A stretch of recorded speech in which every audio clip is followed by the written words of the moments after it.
अरे बाबू का देखत बानी, नजरिया से छेरत तानी। हमार लिपस्टिक लाल बा, लहंगा टाइट बा, अखियां से मारत बान फैजा। डीजे पे नचा दी, फ्लोर हिला दी, गोरी बदन से आग लगा दी। दुपट्टा उड़ जाए, स्टाइल बा कमाल, रील बना के कर दी बवाल।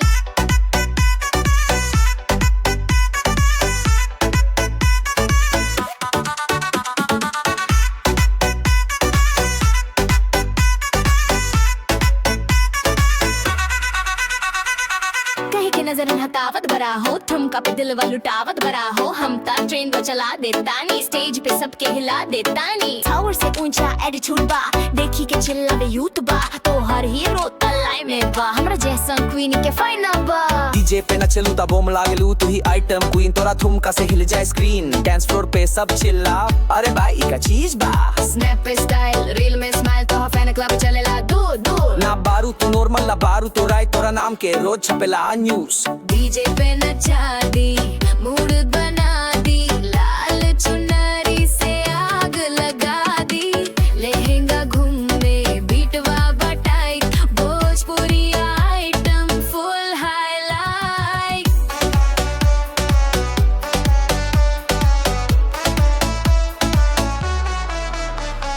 हमरा जैसा ना मिले मार्केट में, हीरो छाप सबा हमरा पॉकेट में। तनी हसीदा कैमरा ऑन करत बानी, कली से वायरल हो जाए बू, बन जाए बू भोजपुरी स्टार। डीजे पे नचा दी, फुल धमाका, हमरा जैसा न बा कोई आइटम झकास।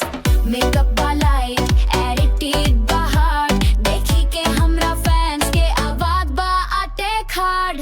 ना छोड़म तो के आज वीडियो बनायम आसन जैसन, रील देखे लागी तोरा बिछू जैसन डंक। डीजे पे बजा दी हम अपने नाम के गाना, एटम क्वीन बानी, बात बा साफ सीधा साधारण।